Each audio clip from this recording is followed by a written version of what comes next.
This young man is a hero of the world, but uses the sword passed down from hero to hero to chop firewood. Just because he didn't want to be greedy in life, he decided to hide away and farm for over 500 years. Farming, hunting, or crafting all help him gain experience. He casually crafts an axe that immediately gains a soul. Unable to find a dog nearby to guard the house, he creates a mechanical dog. Just playing a casual card game, he can summon the supreme demon god. Then one day the demon king came. Upon their first meeting, he tried to send him to the ancestral altar, but his Vuong Tai wasn't ordinary either. After a 500-round battle with the Vuong Tai, the demon king had to use his ultimate move just to match him. But when he saw that the hero had over 100 Vuong Tai in the cabinet, the demon king gave up. The only way to defeat him is in bed. And Oven K won't waste time. Let's get started. This is a world where the strong belong to swordsmanship and magic. The hero continent. Right now, a large-scale war is raging here, because the female demon king has launched a complete challenge against all races. With the overwhelming power of the female demon king, the demon army's attack is dominant. The royal cities of the races are defeated one after another. Soon only humans remain stubbornly resisting. But due to internal conflicts and human rebellions, the last defense line of the royal palace completely collapses. Humans declare defeat. In this way, Demon King Elizabeth, known as the strongest in history, officially ascended to the top of this world and became the sole ruler here. That is the absolute control over the human royal city. Bado is fighting a young man dressed all in black. He shouts loudly, "Elizabeth, don't think that you've truly won. The future still stands with us. The legendary hero will completely defeat you." Suddenly, that young man rushes forward and kicks Bado, making him spit blood. He tilts his face down, smirks lightly, then says, "Sir Bado, please clarify the situation." Now the queen no longer asks your opinion but gives orders. Do you understand? The young man dressed all in black is Wiser, the human prince. Bado angrily says, "I despise your kind, the human traitor. Killing your father, confronting me head-on, all my efforts training you into a legendary hero was wasted." Wiser sprouts monster arms and says, "Enough useless talk. If you so cherish that useless father of mine, then I will take you to meet him right now." Wiser immediately strikes down, but at that moment Elizabeth orders him to stop. Wiser halts. Standing close to Bado's face, Elizabeth says, "You say the future will be on your side. Will I ultimately be defeated?" Proudly, she looks down at Bado from above and says, "Pathetic humans, you better explain clearly to me, or I have thousands of ways to make you suffer a fate worse than death." Bado trembles as he speaks, envisioning the future scene when the legendary hero draws the holy sword that will be the end of the demon rule. He continues, "The holy sword is what's stuck on the stone pedestal in the main hall. I will never tell you, I will never betray humanity." Elizabeth looks down at the holy sword. The holy sword is intricately engraved. Elizabeth says, "Once the legendary hero pulls this sword out, will he have the right to challenge me?" She lightly touches the sword's hilt, then turns around and says, "Interesting." She gives Bado a sharp look and says, "Then I will wait here for him to come." In the first year of Elizabeth's reign, monsters lived together with human society. In the second year of Elizabeth's reign, everything continued as usual. The third year was the same. The fourth year as well. The fifth year, still no change. In the 15th year of Elizabeth's reign, people were celebrating a festival on the streets. Humans and monsters had become extremely harmonious with one another. They chatted with each other in a friendly manner. "Good morning. The quality of the beef at the store today is very good. Please continue to take care of my business." That's obvious. Customers are full of praise for your ingredients. A monster also said, "Whoever is late can't miss today's trial of a few years." Under the complete rule of the female demon lord, all conservative rules and inequalities between races have been abolished. Everyone can live together equally. No more disputes. Everyone lives and works in peace and contentment. Soon after, the hero continent entered an unprecedented era of prosperity. Even fearing that this rare peace would be destroyed, anti-hero rose and firmly opposed the appearance of the so-called legendary hero. In the Demon Lord City, originally a human royal city, Elizabeth sat on the throne. Below her were the ministers of each race.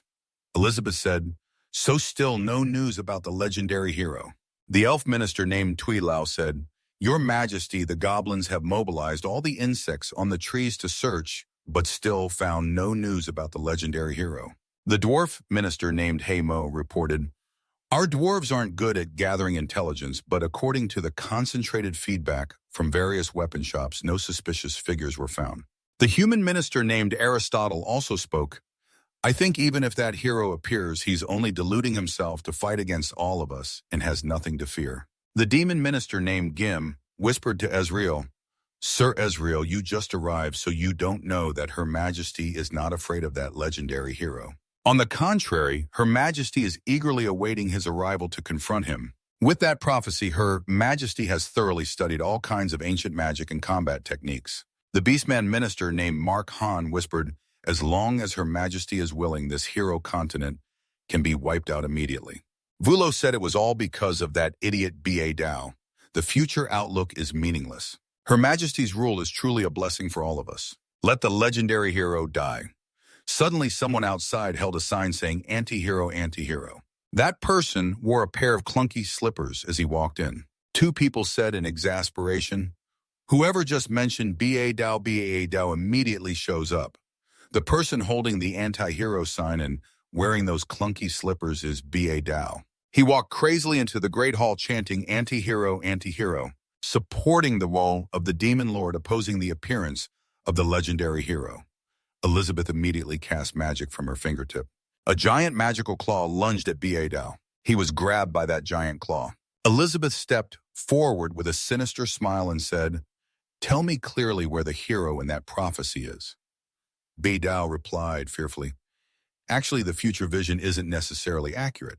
If the subject is a being beyond the prophecy's understanding like Your Majesty, Wiser bowed respectfully behind Elizabeth and said, that's right. It would be a great insult to apply that boring prophecy to Your Majesty. Your Majesty, you have no need to worry about that because I have recently conducted new research. As soon as he finished, Elizabeth slapped Wiser's tail in the face. She said coldly, step aside. Wiser reluctantly touched his injury and said, yes.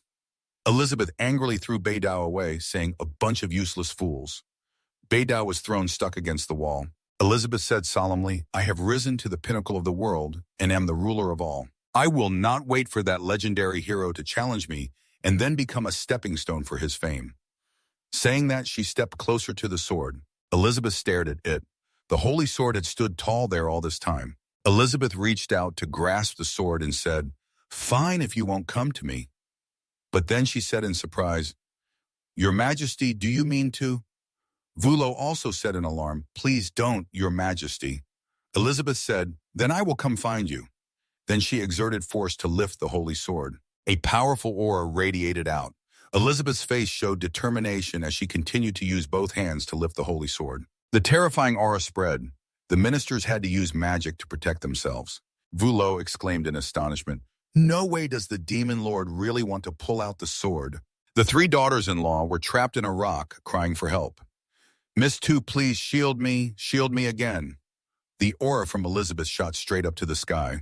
Finally, she successfully pulled out the holy sword. Elizabeth held up the holy sword, looked around and said, ha ha, who said only the legendary hero can pull it out? Suddenly her eyes widened. Elizabeth's vision expanded. It pierced through mountain ranges. Her sight passed over vast green meadows.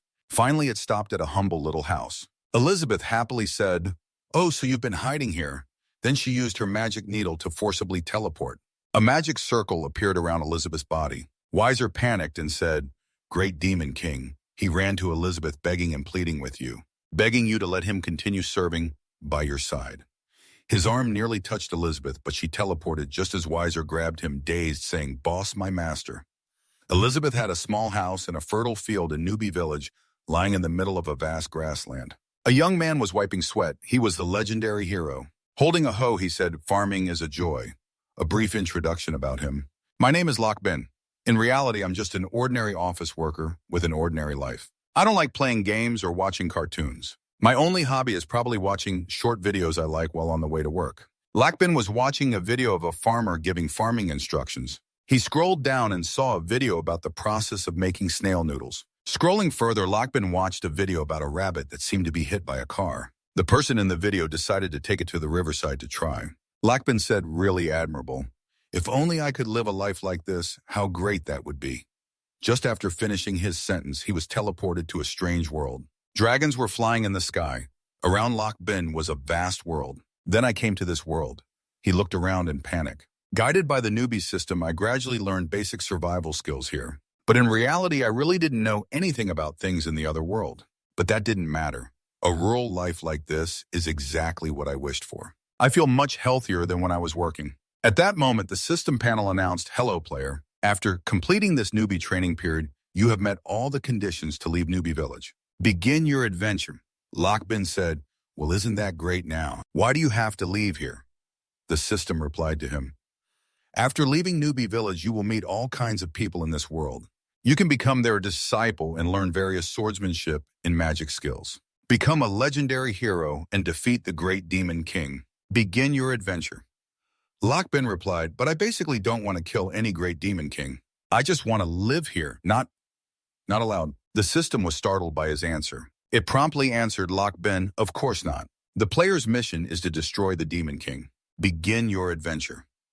The system kept urging Lockbin to start his adventure, but he ignored it. The system always urged me to leave Newbie Village and start an adventure, but it seemed it couldn't do anything to me except pop up windows. No matter if he's a great demon king or not, I will keep living like this because here there is a special time barrier that can completely hide Newbie Village. To ensure more safety time inside the barrier feels longer than 24 hours a day, allowing me to do more of what I like. Lockbin farms every day. Sometimes he hunts. Sometimes Lockbin crafts in his free time. Sometimes he meditates. Although I still don't know anything about swords or magic, for someone like me who doesn't like adventure, those things don't matter at all. By exchanging points from new quests, I gradually built my ideal countryside home from scratch. Until one day the system suddenly malfunctioned. Before it disappeared, the system even wished Lockbin would be destroyed soon by the Demon King. So one day the system suddenly had a problem and then vanished. Lockbin just cheerfully said, "Good for you."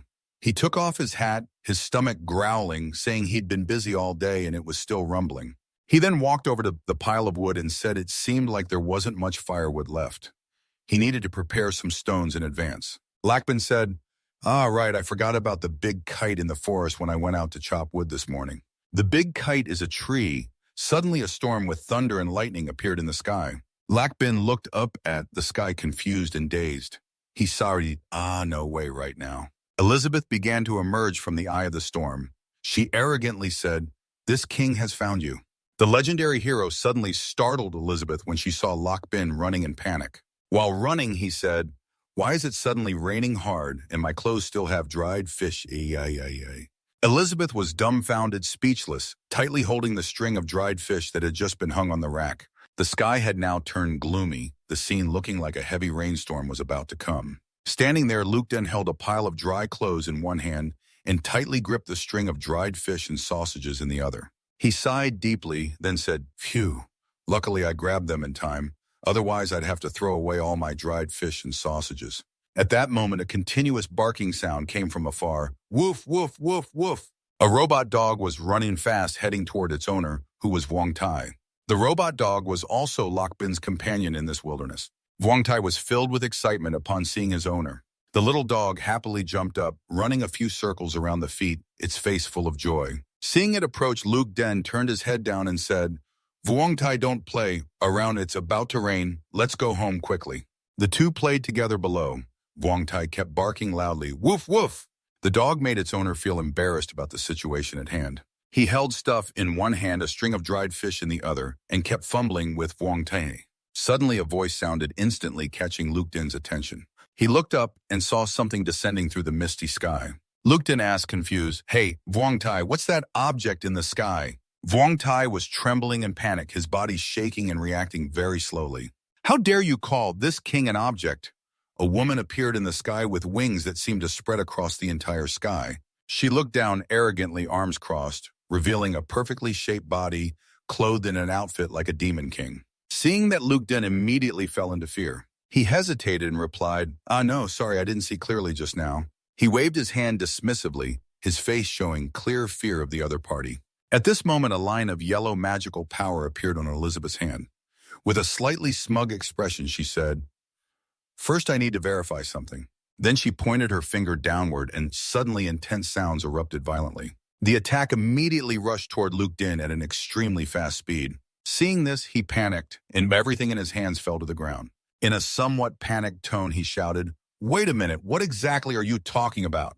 Luke Din immediately raised his hands to shield his face, his expression filled with fear. Suddenly, Elizabeth exclaimed with confusion, looking down at him.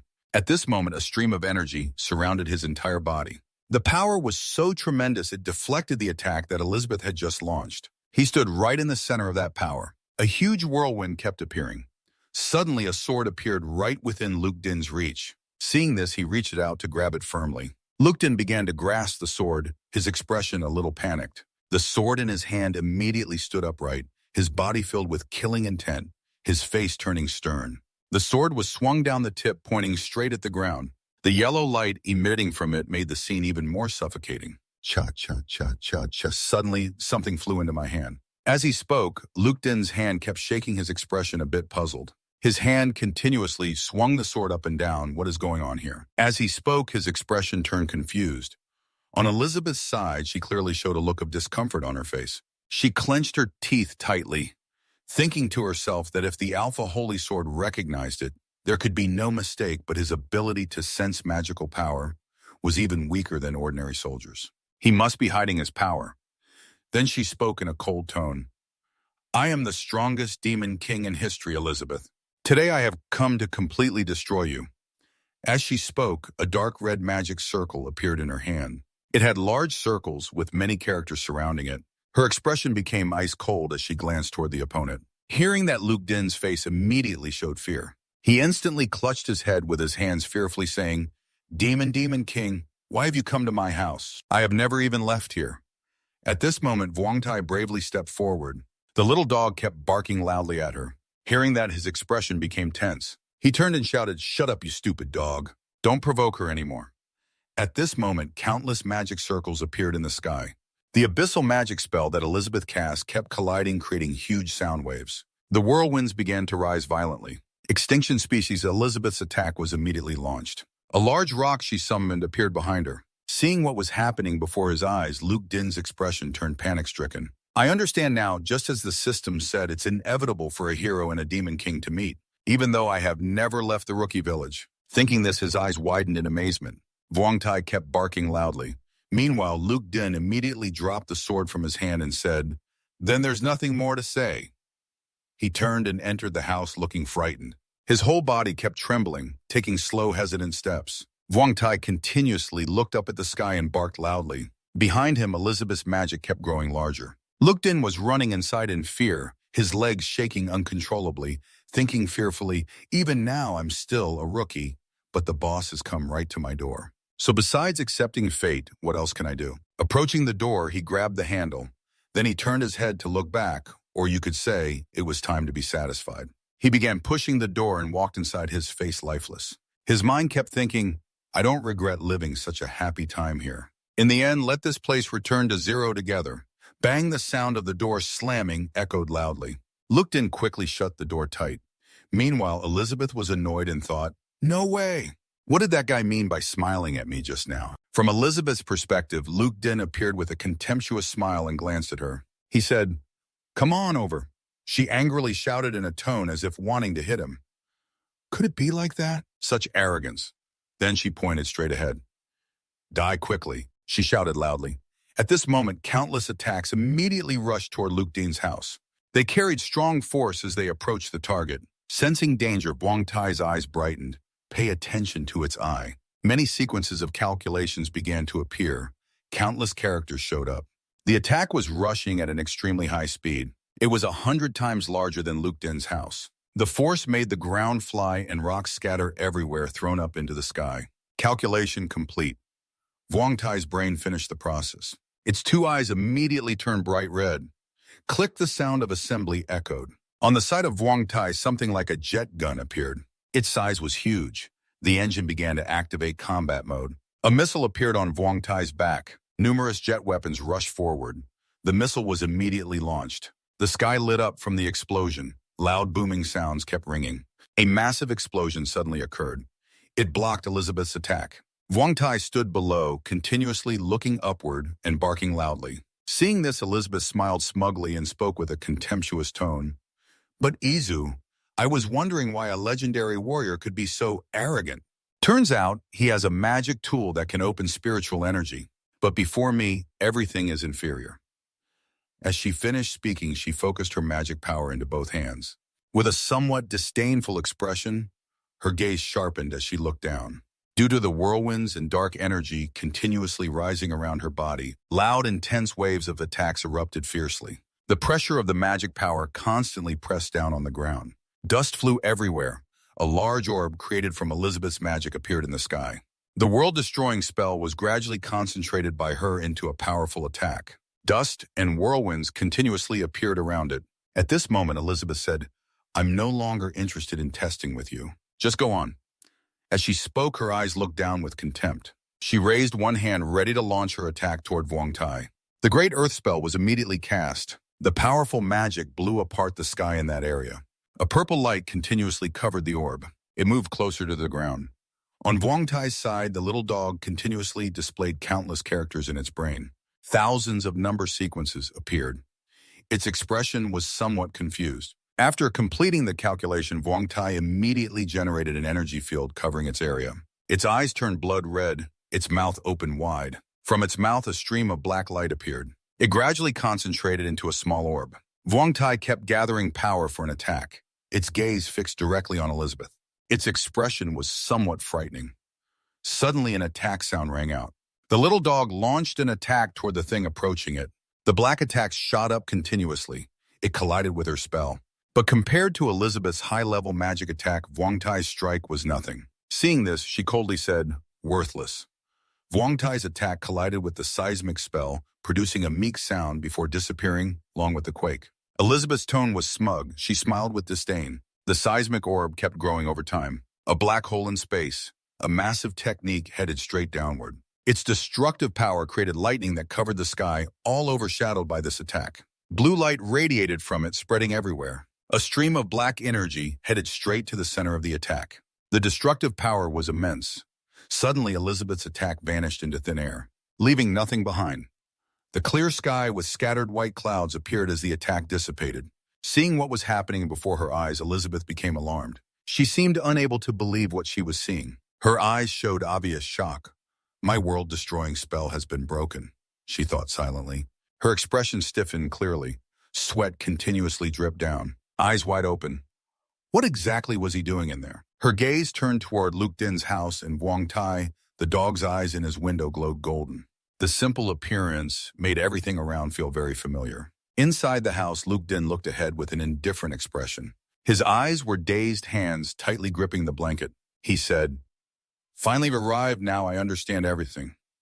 Outside, a pair of red shoes with layers were approaching the lush green grass. She landed gently. Vuong Tai then stepped forward, barking loudly at the woman standing before him. The sound of barking, woof, woof, woof, woof, echoed repeatedly. Elizabeth was flying opposite the little dog. She stared at it for a long moment. Vuong Tai continued to bark loudly and forcefully. Its eyes were filled with anger. Then it let out a loud, deep bark toward her. Seeing this, Elizabeth placed her hand on her forehead, a hint of pride on her face as she smiled softly. She laughed aloud. "Ha ha ha ha ha. Who would have thought I would be the one underestimated?" Her eyes filled with danger. The blood-red pupils added a terrifying feeling. Her hand immediately clenched tightly. The sound of cracking echoed continuously. Her wings trembled slightly, then the wings on Elizabeth's back instantly spread wide. Dust and smoke appeared in a thick haze, obscuring all vision around. A whirlwind kept rising. Her entire body was enveloped in the smoke. Then she spoke in a cold tone, slightly less arrogant. "Anyway, until now, I haven't even used more than 30% of my power." Truly an impolite thing that makes people terrified. Elizabeth shouted loudly with extreme anger. Her body transformed into a demon form. Her face distorted into a terrifying demonic expression. Her eyes revealed fierce hatred. Her mouth opened wide, showing sharp fangs. Magical energy continuously unleashed in all directions. The wind was so strong it cut through the air. Below, Vuong Tai's body was in combat mode, equipped with multiple jet engines. He was frozen in place by the scene unfolding before him. Elizabeth's entire body was filled with deadly killing intent. Her two large wings spread wide. The wind force began to intensify. A loud bang erupted. The sky seemed to endure a massive earthquake. Smoke rose in a continuous, eerie manner. Purple light from the attack radiated everywhere. 1 hour later, inside the house on a soft bed, Luke Din was enjoying a deep sleep. He suddenly woke from a broken dream.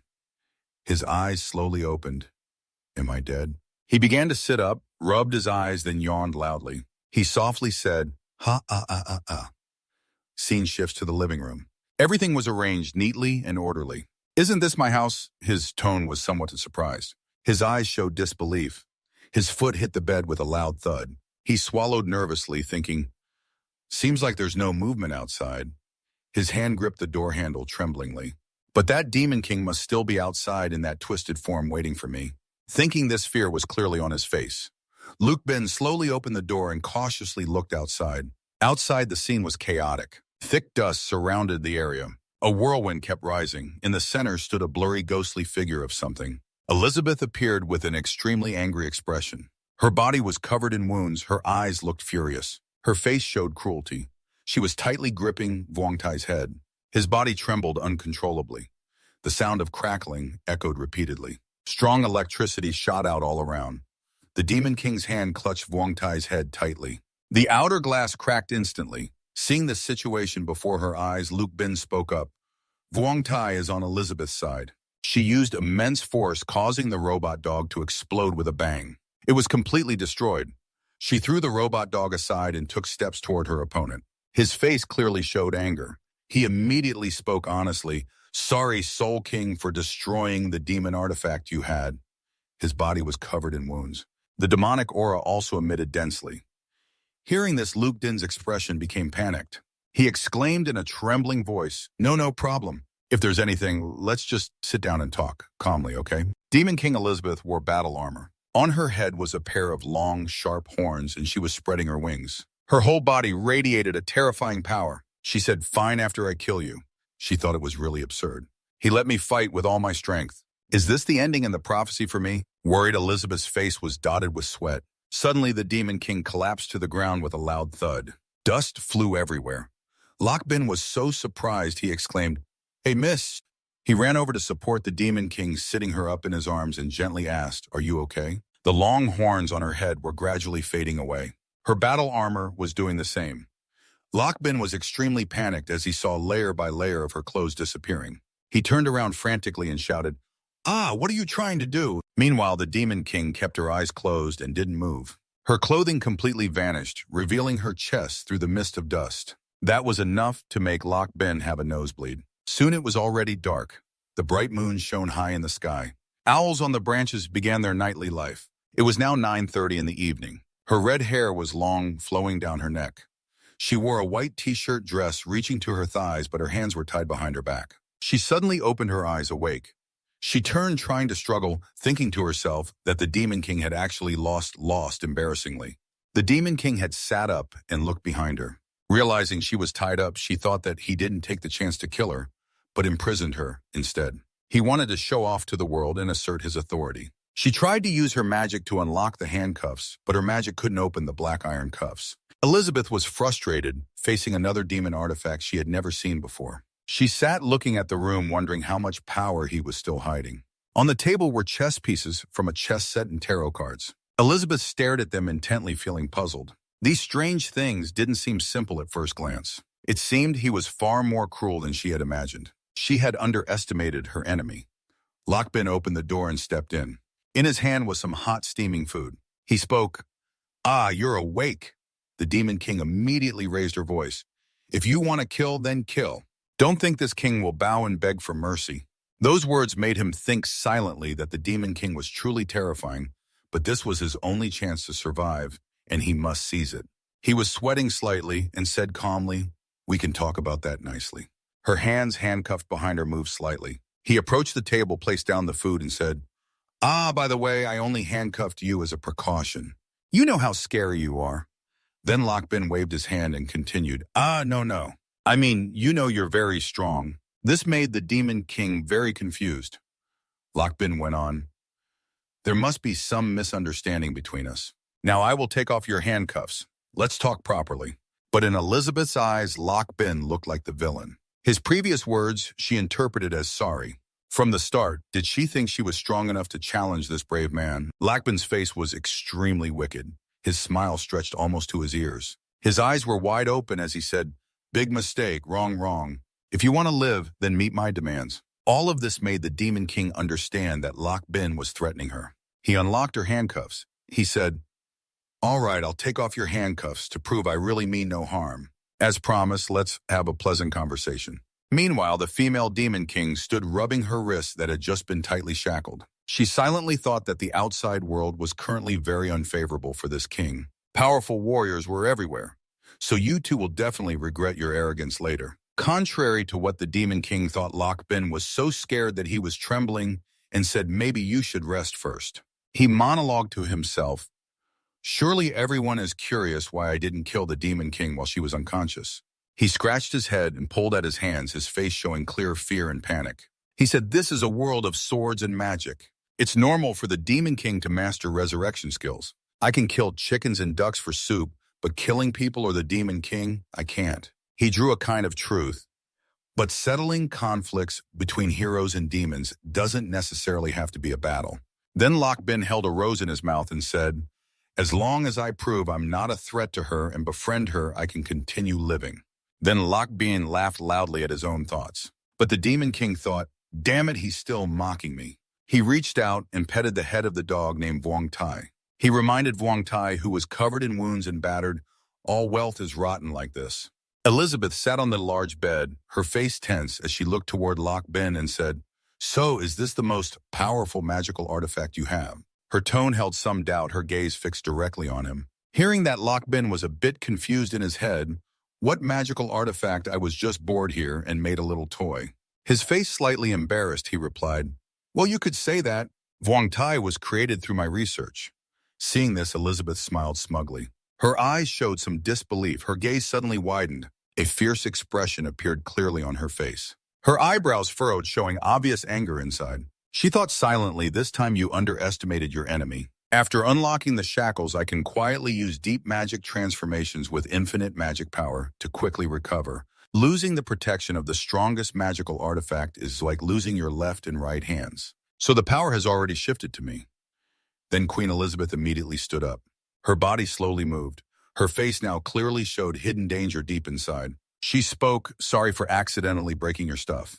At that moment, the toy Lock Bin was holding in his hand had become quite dirty on the outside. He placed an item inside the toy's body. Then Lock Bin replied, it's okay, the memory card is still here. On Elizabeth's side, she continuously unleashed dense killing intent. A red light radiated all around her body. Her eyes became increasingly dangerous. Her smile was somewhat savage. Now is the time for me to kill the so-called hero. You Lock Bin don't know what's about to happen. His face became sad, and he said, hey, the frame probably can't be fixed anymore. Suddenly, a hand grabbed the latch of the display cabinet. The sound of the cabinet opening rang out. Inside were many toys. They were neatly arranged on each shelf. Lock Bin cheerfully said, but I've already made a lot, so no need to worry. Seeing this, Elizabeth immediately stiffened. She couldn't believe he had prepared in advance. Suddenly, a voice sounded full of awkwardness. Magic was ready to be unleashed from his hand. Lock Bin placed his hand on the toy.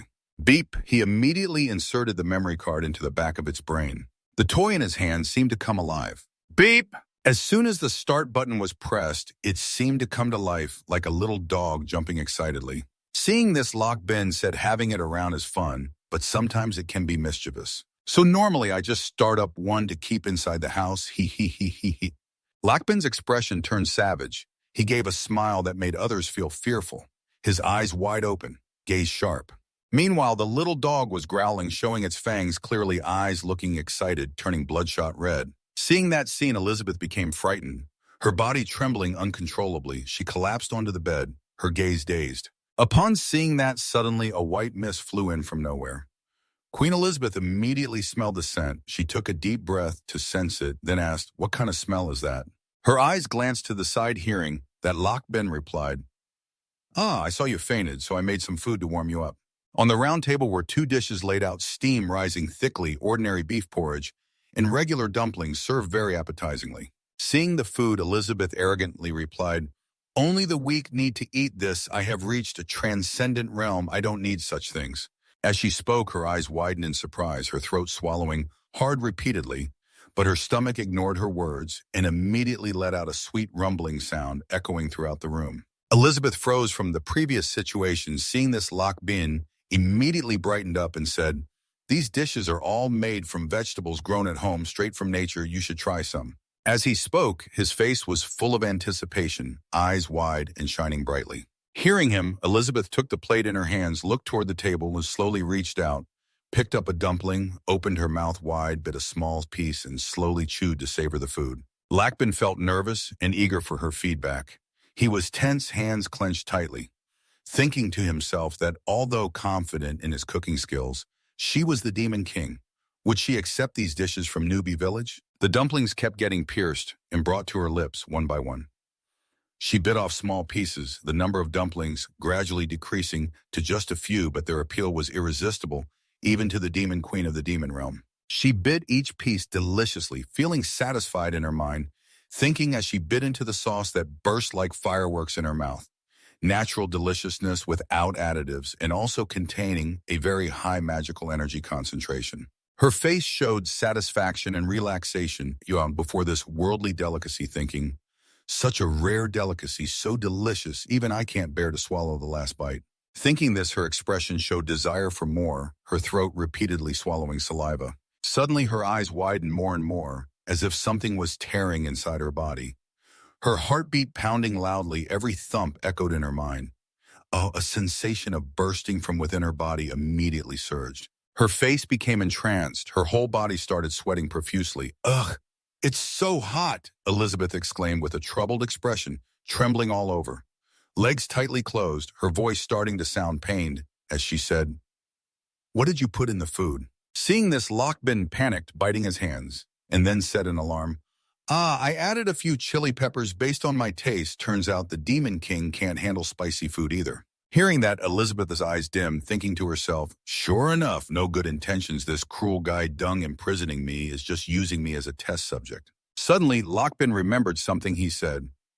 Ah yes, minced meat porridge is mild and cools the fire. And as he spoke, his hands reached toward the dish on the table with a somewhat delighted expression. Ah, ha, ha, ha, ha. Elizabeth was panting heavily from exhaustion, glancing at the porridge bowl on the other side, thinking to herself, on one hand, poisoning, on the other, detoxifying, treating me like a toy. This strange feeling is really unbearable, damn it. Then she moved toward the hot porridge bowl and stirred it with a spoon, while Lakban stood watching her closely, his slender arm lifting the spoon to his lips, the glossy color inside stimulating a person's appetite. She began to eat it, saliva continuously flowing all over her mouth. Suddenly, her eyes widened in surprise, a look as if she couldn't believe what she was feeling, a sense of peace emerging within her soul. Warm breezes, gentle white clouds floated softly and delicately. Elizabeth's entire body seemed to be immersed in tranquility, her body drifting gently. She closed her eyes and felt a warm energy flowing around her, droplets of water beginning to fall softly, a gentle sensation. Elizabeth's vision gradually blurred as she silently thought, this peaceful feeling is so good, so comfortable. Her entire body felt like it was floating in midair, a sense of calm washing over her mind, free from any worries. She thought about what rules this world, what hero or demon king. All troubles had no connection to her, letting go of everything with ease and leisure. But because of this, she realized that her whole body was sinking deeply into the sky scene, making everything around her feel soft and gentle. She thought to herself how small she really was, a breakthrough in her level. Elizabeth sat on the empty bed, her hair gently lifting. She closed her eyes and felt every movement of the surrounding air with blue lights flickering continuously. Elizabeth's mind thought, I can use others' food to, through the next realm, in the stimulation of two extremes, boost my power once again and break through. She raised both hands and began to look at them intently. Her eyes slightly seemed to hold many thoughts within. Her eyebrows rose clearly, showing expression. Then her gaze shifted to look at Lakban, and she said, stop pretending. What exactly do you want? Lakban was startled by the question and flinched, then said, I just want us to study a little and experiment on coexistence between the Demon King and the hero. As he spoke, he scratched his head with his hand. An embarrassed smile appeared clearly on his face. Hearing those words, Elizabeth silently thought, finally the truth is out. She is the only person in this world qualified to become the subject of this hero's research. From now on, I will help you become stronger and then defeat me. The image of Lakban as a very cunning person appeared in his palm. It was Elizabeth in a small form. Compared to her body and her mind at this moment, he answered, maybe not. I will serve you delicious dishes made by me. His expression clearly showed fear, hesitatingly looking at the other person. Hearing those words, Elizabeth's face became angry. Her eyes turned cold, glancing at the other person. She silently thought, could I be killed? I won't allow myself to be insulted as a demon. Heh heh. If you want to become stronger, I can help you. I look forward to seeing if you can defeat me. The image of Lock Ben looking like a pervert appeared in her mind. He stuck out his tongue with a somewhat sinister expression. Thinking about that, Elizabeth felt tired. She closed her eyes and said, I'm scared, forget it. Hearing this, Lock Ben became worried. He said aloud, forget it, thinking, she's going to kill me. Suddenly, Elizabeth crawled onto the bed. She stood straight and looked down with a proud expression. She pointed at Lock Ben and said, you speak well. I can agree to your conditions, but make it clear it's not because I'm afraid of you. Moreover, I can reach peak power. Hearing her say this, he silently thought, afraid of me, afraid of what she's a demon, the strongest person. Although she said that, his eyes showed worry. At that moment, Elizabeth's body was filled with demonic energy. Power continuously poured from both sides of her hands with many sharp claws pointing straight up. Her face showed a terrifying expression, speaking in a tone as if threatening the other person. She said, don't think I'll go easy on you. I only live here. My dignity will never be violated. As she spoke, veins on her face bulged nonstop. Her eyes shone brightly, staring straight ahead. She kept saying, if not, I will stop at nothing to destroy you. Hearing those words, Lock Ben's whole body immediately trembled. His eyes showed panic. He raised both hands as if trying to calm her down. He replied in a very frightened tone, got it then. Let's try to live in harmony together. Hearing that, Elizabeth's eyes narrowed, clearly showing her displeasure. She then shouted loudly toward Lock Ben's direction, pointing straight at him, saying, if you want to research something, come here. I want all the delicious dishes from this king. Hearing that, Lock Ben replied, got it, got it. The two of them kept talking inside the house. Outside, the night sky covered everything around. A beautiful sword was neatly placed beside the tree trunk, making the space even more dreamy. Time passed quickly. 1 year later, a hand was tightly gripping the sword. The arms swung the sword high. A swooshing sound rang out as the sword cut across a piece of wood. It immediately cracked in two. At a house, Lock Ben stood in the yard, continuously swinging his sword to chop dry firewood while many thoughts ran through his mind. He thought silently, what now? Things are getting complicated. Suddenly, a barrier was erected, enclosing a house inside, protecting it from any external attacks. He thought ever since the Demon King broke through and destroyed the protective barrier of Luton village. Time here almost synchronized with the outside world. His eyes showed no change in expression, his face as if sunk into deep thought, as if time meant nothing. Especially now that without the protective barrier, Luton village would lose its ability to hide from the wild beasts outside. Seeing the monsters that have appeared recently, it seems things are no longer simple. The scene of fierce beasts flying continuously around appeared vividly in his mind. The continuous chopping sound echoed. The sword swung down with strong force. Lock Ben's hand grabbed a piece of firewood, stacking it on others as he hurriedly worked. Sweat still clung to his forehead, his face a bit tired but forced a smile. But because the Demon King was here, they didn't dare come near. That doesn't mean once the Demon King leaves, I will be safe. Inside the house, Elizabeth's voice suddenly called out, hoping to get his attention. He turned his head to her and shouted loudly, Lock Ben, it's lunchtime. Why isn't the food ready yet? Hearing that, he hurriedly ran inside, replying, okay, I'm going to cook now. Lock Ben's mood was full of worry, sweat dripping down as he pondered about his own safety. He silently thought, so I need her protection. In the living room, fake Tubok leisurely watched TV while enjoying potato chips. Having consumed too much food, her waist was now full of flesh. But Tubok showed no worry at all, slowly putting a chip into her mouth to chew. She lay comfortably in a relaxed posture. One hand propped her chin, the other continuously peeling open snacks to eat. Her eyes focused on the TV, she lightly complained, I'm really tired of watching these recordings from this king. Does the system have anything newer? Lock Ben looked like a true housewife wearing an apron. While setting out the food, he replied, the system disappeared long ago. Come here, I'm done making lunch. Fake Tubot just started to sit up instantly, shifting into a pose like a neighborhood boss, but still not letting go of her bag of chips. Her round body faced the kitchen, responding loudly, okay, I'm coming, wait for me a bit. Her index finger drew a circle in the air, creating a small glowing ring like a spell which immediately changed shape. Two small wings appeared from fake Tubok's back. Honestly, compared to her body condition, those wings didn't fit well, but they flapped to carry her whole body flying to the dining table. He stood there stunned, shocked by the scene. She furrowed her brows tightly, her gaze very threatening, then held a chip pointing at him interrogatively. Are these potato chips you gave me poisonous or something? This king feels like the more I eat, the lazier I get. Her bloodshot eyes carried 3 parts annoyance, 7 parts suspicion.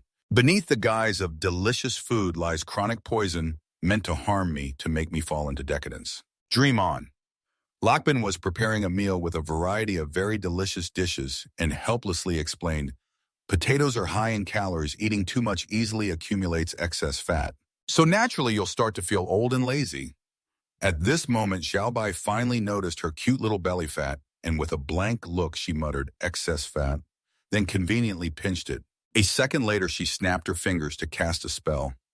As the magic energy infused her, her whole body floated off the ground, surrounded by a pinkish glow of transformation attributes. Instantly, Xiaobai's entire body changed miraculously, becoming slim and absolutely attractive in just a short time. In front of Lakben stood a beauty with every curve captivating, especially her indifferent eyes as she spoke.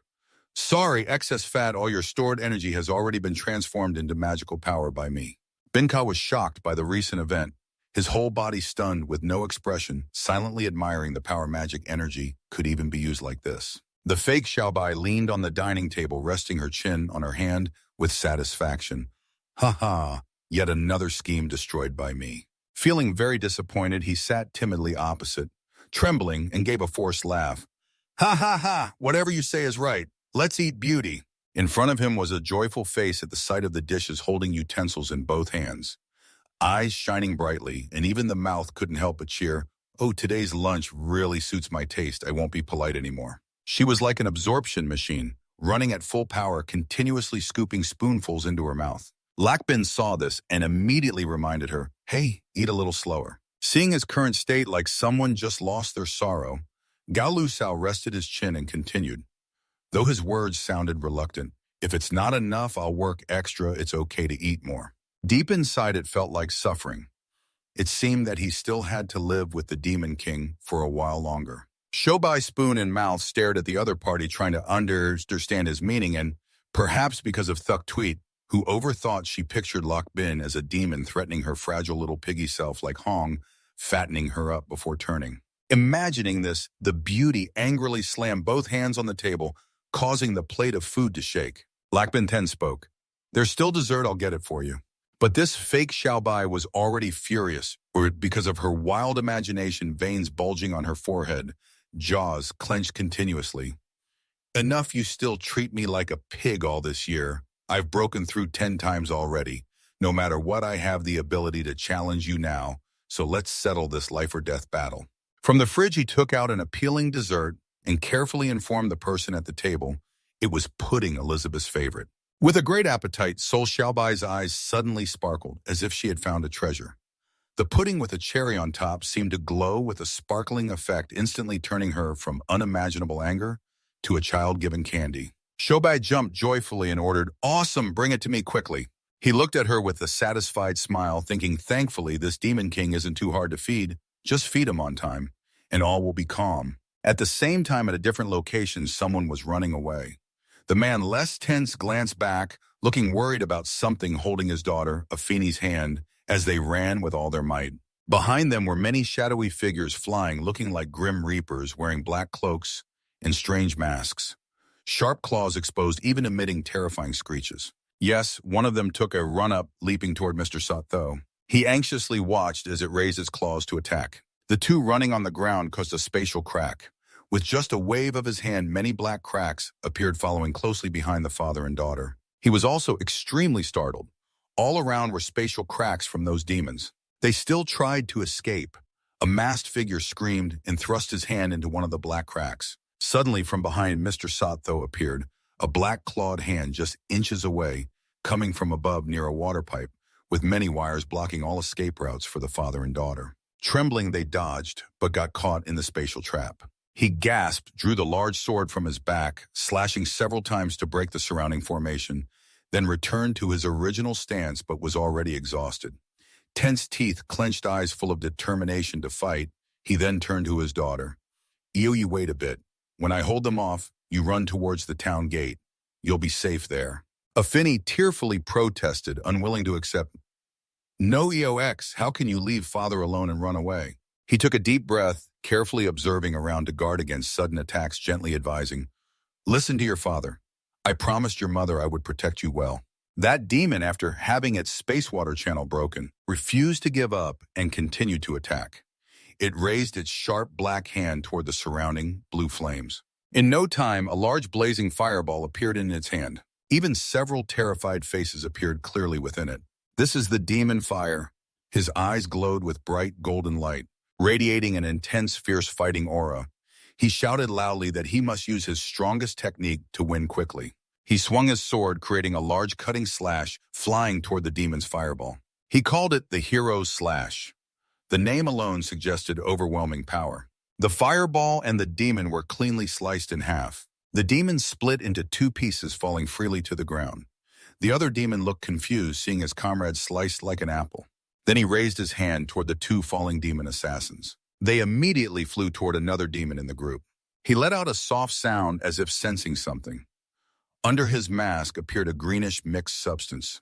It swallowed the defeated one, looking no different from slime. Suddenly, he shouted loudly with satisfaction as the two merged into a grotesque mixed form. Another mask appeared.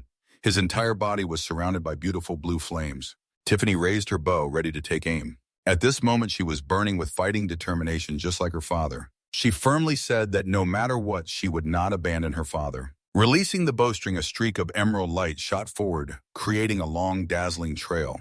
The arrow flew freely toward the last demon in the group, who was oddly stunned at the moment. After witnessing the fusion of the previous ones, he was also worried, because he knew the true strength of the enemy. He had no choice but to hold his sword ready for battle while advising his child. The Dark Guild's forces are not something you can handle. I don't know how long we can hold them off. Run quickly. The third demon slammed his two green hands down on the lush grassland as if preparing to do something. In an instant, it took momentum and jumped up. The ground shattered under the force. Where the demon's foot landed, a small explosion appeared. Cracks appeared in the ground. Dust and smoke scattered. In the blink of an eye, he appeared before him, gasping, then threw a punch that softly whooshed. He was surprised but could only block the giant sword in front to defend. It kicked down a perfect strike. He couldn't withstand it and flew a long distance across the ground. A loud sound rang out. His body slammed into a large rock behind and then went still. His eyes went blank white. A mouthful of fresh blood spilled from his mouth. Finny's hand panicked as she shouted loudly. Father, tears welled up in her eyes. Though exhausted and seemingly close to death with boundless fatherly love, he still worriedly advised his child not to care about him. Run quickly. At this moment, that demon took momentum and jumped again. It dashed toward the two who had just fused minutes before standing guard on the other side. That green substance reappeared.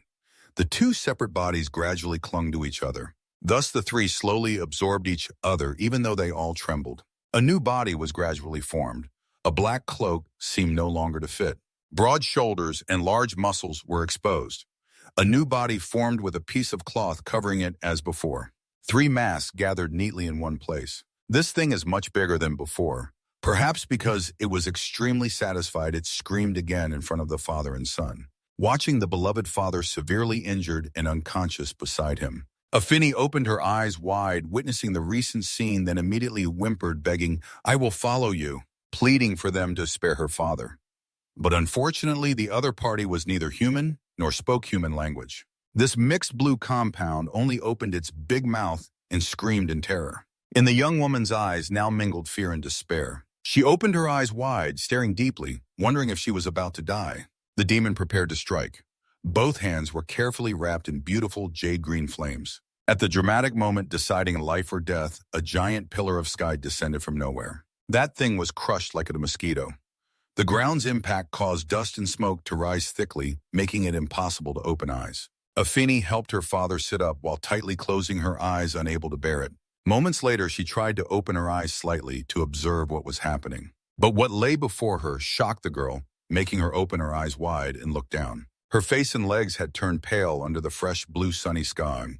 There stood a massive furry elephant with unique tusks and an unimaginable body size blocking a whole corner of the sky and clouds. The mammoth lord, that demon, was now stomped down and unable to raise his head, resigned to his death sentence.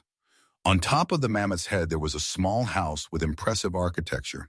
The bell hanging on the roof gently swayed from the impact. The toad immortal held his staff and walked around smiling slightly, then uttered a satisfied sound. On his head also appeared a small house as if someone lived there, so the toad quietly asked Big Brother if the danger was eliminated, how to deal with the two harmless humans left. From inside came a tiny object slowly moving forward. A mini robot dog named Vuong Tai wagged his stubby tail, solemnly responding that not harming humans means harmless. I'll take them back for the master to handle. Tiffany shut her eyes tightly, writhing in discomfort, sweat pouring down. Suddenly, she sat up and screamed, "Ah, a monster!" Afeni was panting. She suddenly noticed her surroundings and realized she was lying alone in a hospital bed. Afeni looked around, wondering where the hell she was and where her father was. She suddenly remembered her father was seriously injured in the recent battle. She worried that if not treated quickly, something bad would happen. Finny's hand quickly slid off the hospital bed. She jumped to the floor and rushed toward the door, thinking to herself that her father must hold on. She flung the door wide open and shouted, "Dad!" Instead of seeing her poor father suffering from severe wounds, as she imagined what she saw was her father striking a muscular pose outside in the yard. The wounds had been healed.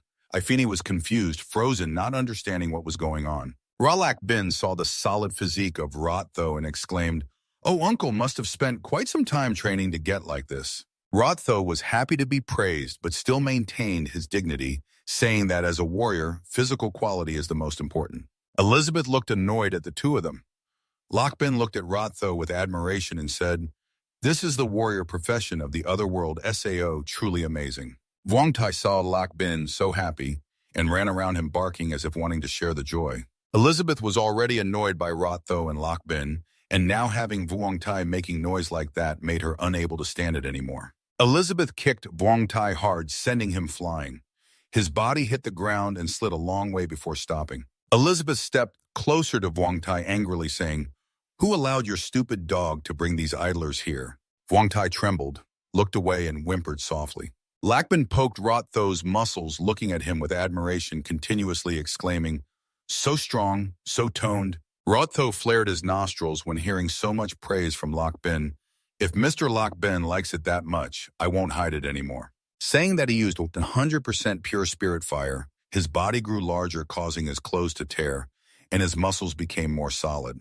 Lakbin saw Rotho's muscular body, and his eyes lit up brightly. Seeing his interest in his muscular body, Rotho posed even more to show off his muscles. Ifini smiled awkwardly and stammered to Pot, "What is your father doing?" Pot froze when he saw Ifini looking at him. Lakbin was clueless and didn't understand what was going on. Rotho anxiously asked, "You're awake already?" Then he communicated with Ifini through his eyes, saying, "I'm trying to win over these saviors." Seeing that Ifini still seemed confused about why he was here, Lockbin tried to explain to her. Suddenly, Elizabeth appeared from nowhere, pushing between them and looking at Ifini with contempt, saying, "If you're awake, then get lost quickly."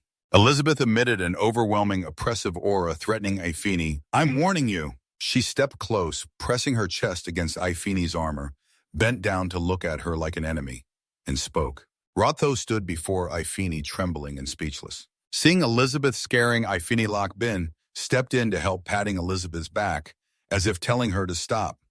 Hey, this place rarely has guests. Let's go inside to talk." The four of them went inside. Lockbin poured water and invited Rotho and Ifini to drink tea, saying, "I truly apologize. There's nothing fancy here in the countryside to offer you. This is barley tea. I roasted myself. Please enjoy."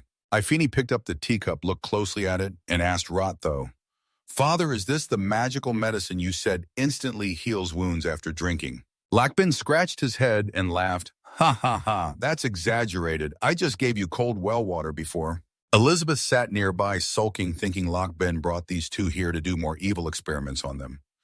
Then she thought she still wasn't satisfied. Lockbin, after seeing Rotho, said, "Although I was not fully conscious at the time, I vaguely remember Lockbin working hard in the fields." Vuongtai found them and brought them back to help. Seeing Rotho severely injured, Lockbin gave him some water. Suddenly, Rotho woke up full of strength as if never hurt, and his wounds disappeared. After telling what happened, then he looked at Lockbin gratefully thankful, because if Lockbin hadn't helped, he might never see his daughter again. Hearing this, Ifini was very moved. She lifted the teacup, smelled its aroma, and asked, "Something so precious, can we really drink it?" Seeing their politeness, Lockbin laughed loudly. "Adventurers really know how to talk. Don't need to be so formal. Ha. Then thank you very much, Mr. Lockbin." Saying that, they raised their cups and drank. Just one sip, and Rotho's eyes opened wide in surprise. Ifini was the same. Suddenly their bodies glowed light radiated from their eyes and mouths, revealing a rice field in front of them.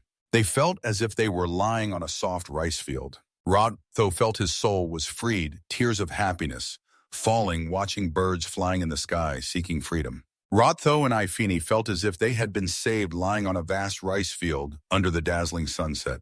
They felt this was something made by aliens, impossible for mortals to create. After finishing the tea, Rotho immediately upgraded from a 3-star mage to a 4-star grand mage, while Ifini was promoted from a 1-star mage to a 1-star grand mage. They felt very satisfied. Their magic power levels directly broke through and upgraded. Even Ifini's mother's elven blood was awakened and her ears were released. Both sighed and said, after experiencing the realm, nothing else matters anymore. Lakbin was very confused seeing them like that. Lakbin intended to pour them another cup, but before he could finish, Rotho stopped him, tears streaming, saying, "That's enough, Mr. Lakbin." "Yes, it's really enough," he declined. Lakbin replied, "Yes," but he felt very sad. He wanted to welcome them with food and light drinks, but those things were all taken by Elizabeth. Taking them might anger the Demon King. Elizabeth was drinking orange juice, looking at them irritably, and said, "But the other things belong to me. Don't even think about them." Lakbin could only sigh. He didn't know what to do with Elizabeth. There was really nothing welcoming about her. Sorry, Bert and Ifini were very afraid of Elizabeth, but seeing Lakbin helpless like that, they also became restless. He suddenly wondered why those two were attacked. Very tense, he replied, "As you can see, Mr. Lakbin, that's because of the elf blood flowing in Ifini's body." Ifini said that her mother was the saintess of the elf tribe. After her parents fell in love and gave birth to her, the elf tribe forbade marriage with other races. Lakbin was surprised and asked, "So the elf tribe is hunting those two?" Elizabeth thought they were talking nonsense. She arrogantly said the ban on interspecies marriage had long been lifted after the Demon King ruled the world. Rotho sighed, his face turning more serious. "It's a long story. Since Ifini's mother was forced to return to the elf sanctuary, I took Ifini to live in seclusion." Lakbin listened carefully, beginning to understand part of Rotho and Ifini's story. He asked again, "So the elf tribe still discovered the existence of those two and sent people to capture them?" Lakbin felt Romeo's story was like Romeo and Juliet's, but in a different world. Romeo answered because his wife had returned to the elf tribe, they let Romeo and his son leave. But this time they were pursued by the apostles of the Dark Society in the Demon Realm. He was very surprised to hear the words Demon Realm and Dark Society. He suspiciously looked at Elizabeth.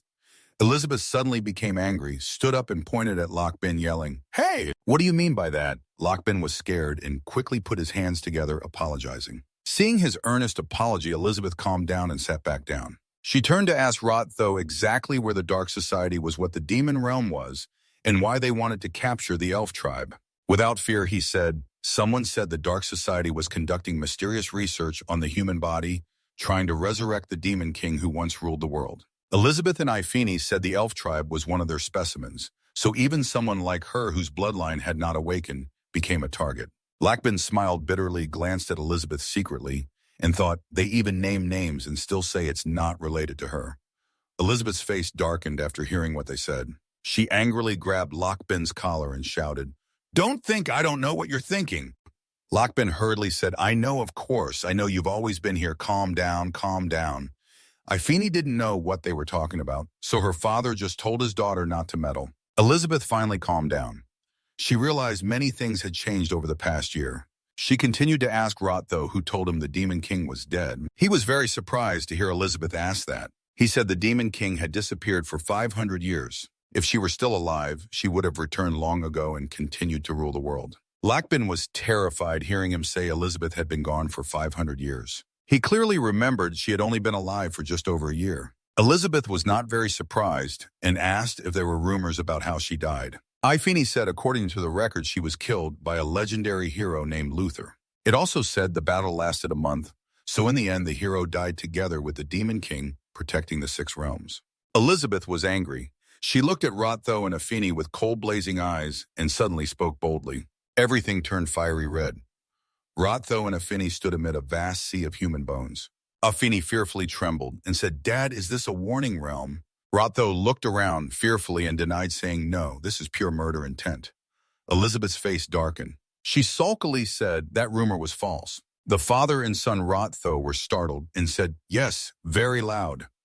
Lockbin cheerfully pointed at himself, agreeing with Elizabeth that the rumor was false, and said he was the legendary hero. Rotho and Afeni looked at him in panic. They couldn't believe he was the legendary hero. Lockbin anxiously looked at Elizabeth and her. He fearfully covered his face with his hand and said he was the demon king everyone was talking about. Elizabeth and the other person had a fever again, but because there was so much shocking news in one day, both of them coughed up blood. Rotho foamed at the mouth, eyes rolling white wildly. Afeni was not much different from his father. As for Elizabeth, she angrily looked at Lockbin. In her eyes, Lockbin was mocking her. He had imprisoned her here and looked down on her with scornful laughter. Elizabeth slammed her hand on the table and shouted, "Enough!" Everyone was frightened by her threat. They all fell completely silent, not daring to utter a word. She darkened her face and turned away. "I won't see any of you anymore." Elizabeth fumed with anger, her face flushed red. She cursed Lockbin silently in her heart. She thought he had taken Rotho and Afeni away just to humiliate her. Elizabeth walked into the room and slammed the door shut. Around the door frame were cracks from her forceful closing. Although they had lived together for a year, Lockbin still couldn't understand her temperament. After the girl left, only then could Rotho breathe a sigh of relief. He trembled as he asked Lockbin what his next plan was after disturbing them. He meant that he hoped Lockbin would just abandon them. Lockbin clenched his hands into his pants, confused, saying he didn't know either, then told them to stay calm for now. His mind was in chaos. It seemed that when Elizabeth broke the time barrier, time here had become disordered. By the time it fully synchronized, 500 years had already passed outside. At night, moonlight shone into the room through the window. Rotho and Afeni slept in the room that Lockbin had prepared for them. She curled up under the blanket, trembling softly. "I never expected that the truth from 500 years ago would be like this. The Demon King loved the legendary hero so much that he was willing to give up the whole world and choose to live in seclusion, just as my parents said." Rotho said that the two, father and son, were not worthy to compare with Lookbin, and Elizabeth didn't see Lookbin say stay calm, so she thought he was considering whether to release them. Then he advised her to stop talking nonsense. Afeni began to doubt. She wondered why Lockbin would save them if he wanted to kill them. The boss husband said, "It's like they casually gave us a sacred tea upgrade breakthrough and then almost killed us." In their eyes, we're no different than ants. Whether we live or die totally depends on their mood. Suddenly, the door creaked open, footsteps growing louder. Lockbin gave a weird smile and looked at them. "It's so late and you're still not asleep. What are you doing?" Afeni was too scared to make a sound, tears streaming down her face. Slowly, she looked toward him. Lockbin smiled dangerously, holding a deck of cards with a cheerful grin. "If you're still awake, then let's play cards." Rotho looked at Lockbin worriedly and confusedly. The candle flickered in the quiet late night. He seriously looked at Josh-Tho and Afeni and said, "But remember the rules I just told you." Lockbin's sharp gaze asked, "Does everyone understand?" Josh-Tho also stared seriously and roughly replied that he understood. Afeni, tense on the other side, thought, "Just as father said, this is Mr. Lockbin's test to decide if he should kill us or not." Lockbin returned to a cheerful state and stretched out his hand. "Then I'll start dealing the cards." Afeni swallowed nervously, looking at Lockbin confusedly, and asked, "Mr. Lockbin, may I boldly ask, what is the name of this game?" The cards emitted a blue aura. Afeni thought the cards gave off an ominous energy. He was a little surprised looking at Afeni. "Oh," Lockbin stroked his chin seriously. "This really confuses me. Let me think." Lockbin thought, Battle of the Landlords might not be easily understood by people in this world. She looked at him with confusion. He explained a bit, then regained his spirit, clapping his hands. "Got it. Let's just call it Battle of the Evil Dragon."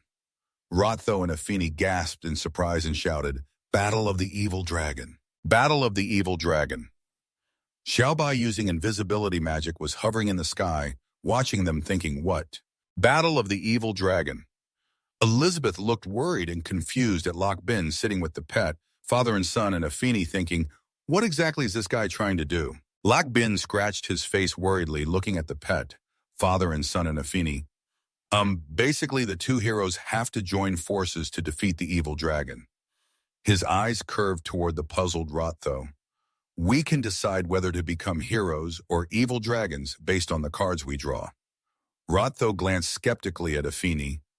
Sure enough, this is a test for us, he whispered, and Afeni also looked over very worried. In the eyes of the father and the girl was the image of Lock Bin smiling wickedly. Now I'll start dealing the cards. Remember to think carefully before choosing. He held the cards. Big brother, I'll check my cards first. You guys hurry up. Rotho now looked serious at Lock Bin. Whoa, this is no time to hesitate. Pick a card. Afeni nervously took the card that crackled with lightning. Yes, yes. Around the three of them appeared an illusion as if they were sitting on water. Afeni was startled, cautiously looking around, realizing again it was a mental realm. Finny braced one hand on the ground, his whole body sweating, thinking, no, just drawing the cards has already drained all my magic power. Finny trembled as he looked at Rotho-cha. I'm really sorry, son. Rotho wanted to reassure his daughter. It's okay, leave the rest to me. Lockbin excitedly held the cards in his hand. Does anyone want to be the evil dragon? The cards in Lockbin's hand were 5 clubs, 4 spades, 4 clubs, 5 hearts, 4 diamonds, 6 spades, 10 diamonds, 9 diamonds, queen spades, 8, spades, 7 diamonds, jack spades, jack hearts, queen hearts, black joker, joker.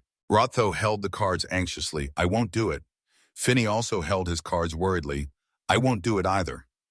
Finny's cards were 4 diamonds, 5 hearts, 5 clubs, 8 diamonds, 8 clubs, 10 clubs, 9 diamonds, 10 hearts, 9 clubs, 2 hearts, 9 diamonds, 2 clubs, 2 diamonds, 2 spades, ace, diamonds, aces, clubs. The cards in Rotho's hand were 3 spades, 3 diamonds, 6 spades, 3 clubs, 6 hearts, 3 hearts, 6 clubs, queen clubs, 7 diamonds, 10 hearts, 7 clubs, 7 hearts, diamonds, clubs, 9 spades, diamonds, hearts, diamonds, clubs.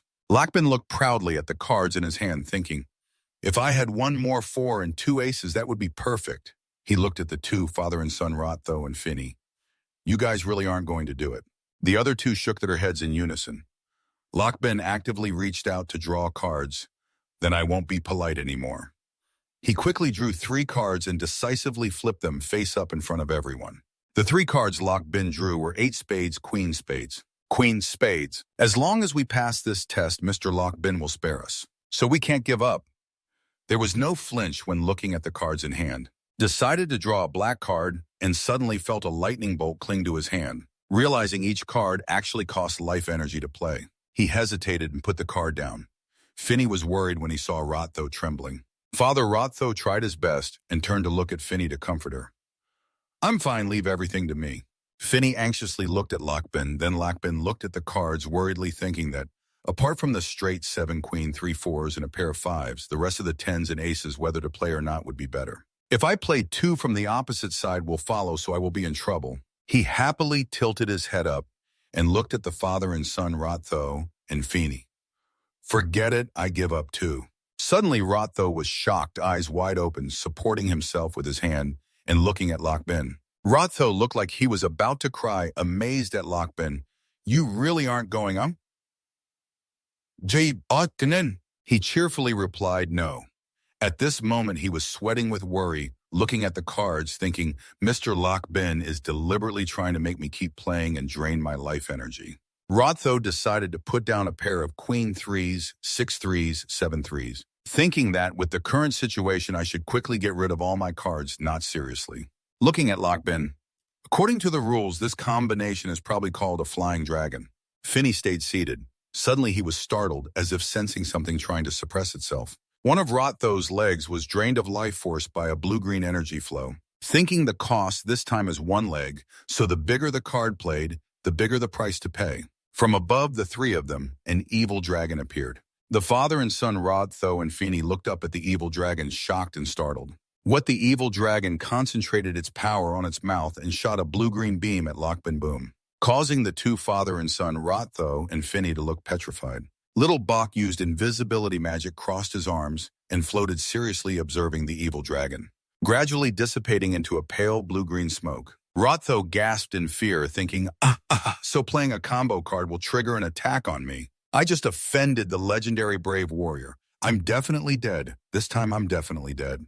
In front of Rotho was Lockbin, calm and peaceful. After the pale blue-green smoke, Lockbin looked at the cards seriously and sang, you. Lockbin looked up at Rotho happily. Well played. Rotho was a little worried and startled looking at Lakbin. Mr. Lakbin you. Lakbin happily reached out his hand. I don't mind, continue. Rotho trembled as he looked at the cards in hand. All right, I understand. Did not put down the 3 spades. A finger was sucked dry by the blue energy on the 3 spades. Finny anxiously looked at Lakbin. Just now, Lakbin happily looked at the 2 father and son and said, my turn. The 10 cards were both passed. Lakbin held the cards in his hand, his eyes gleaming with pride. He chuckled quietly. He excitedly grabbed 7 cards, 6, 7, 8, 9, 10 of clubs, then decisively placed all 7 cards down first. This created a stream of blue-green energy between the 3 of them. A giant tsunami appeared. Rotho stared in amazement at the rolling waves. The wave named Thao Thing Kulang appeared before Rotho and his son and Afini. Both were caught off guard by the wave, but Rotho still tried to remind them to hold steady. According to Afini, someone worried on the other side quietly called out, Father? Rotho and Afini tried to hold their breath as they sank deep into the wave. When the tsunami dissipated, Rotho and his son and Afini were still sitting there, panting. Ha ha, skip, turn. Lakbin seriously looked at the person in front of him and then revealed 5 cards emitting a faint blue-green aura. All right, next is 3-4. 4 horse chariots slowly appeared. 2 Roman soldiers riding a chariot pulled by 2 horses gradually appeared above Lakbin. Rotho looked up and was startled to see 2 Roman soldiers riding a chariot pulled by 2 horses, stammering and unable to respond. Afinin on this side waited seriously for a moment. Afini carefully examined the deck, then spoke, Night move. Hadho anxiously looked at Afini and warned, Don't, it will cost you your life force. Afini ignored her father and drew 3 9s and a pair of 5s from her hand. I can't keep hiding behind forever. I want to protect father too. She quickly placed the 3 9s and the pair of 5s, emitting a faint blue-green aura. Suddenly, a Roman soldier appeared from Lakbin's old deck. 2 soldiers riding the chariot pulled by 2 horses of Afini, and 2 Roman soldiers on the chariot pulled by 2 horses of Lakbin prepared to charge at each other. Suddenly, a loud explosion tore through the quiet space. After the fierce explosion, a chariot flickered in and out of the smoke, ridden by a cavalryman, astonishing Afini and her father. Rotho anxiously looked at his daughter. Afini, are you okay? After witnessing what just happened, he was still surprised, let alone Afini. Afini firmly replied, I'm fine. She now looked at Lakbin with different eyes. Lakbin smiled brightly and began explaining the card-breaking strategy to save his teammates. Just in time, not bad. The most important thing is determination. No, I didn't expect them to act so fast. Already familiar. Rotho raised his eyebrows and stared at his hand, thinking deeply with determination. He was still pondering over what Lakbin had said. Lakbin revealed a somewhat sinister expression, but it was too late now. He seemed about to carry out some scheme. Both Afini and her father looked at him suspiciously. She stammered, Mr. Lakbin, I sense a disaster is about to strike. Elizabeth, hiding her presence, also sensed something was wrong. This bad premonition. Just as she feared, Lakbin suddenly took out a pair of cards and slammed them on the floor. He smiled sinisterly at the 2. The cards he slammed down were none other than the Joker pair. The situation drastically reversed, causing a shocking turn. From the space, a pair of long, sharp hands reached out from the crack and began tearing it apart. The figure of a creepy clown crawled out from the crack, terrifying Afini and her father. Elizabeth, after seeing what was summoned, was extremely shocked. Damn it, anyone who summons that freaky thing definitely knows it's not normal. That creepy clown was exactly the supreme Joker, a 3-star demon god rank. Suddenly, he made a cute finger heart gesture in front of Afini and her father, leaving both baffled. Suddenly, he noticed another presence here. He turned abruptly to look at Elizabeth, who was sneaking a peek at something. Elizabeth jolted when discovered.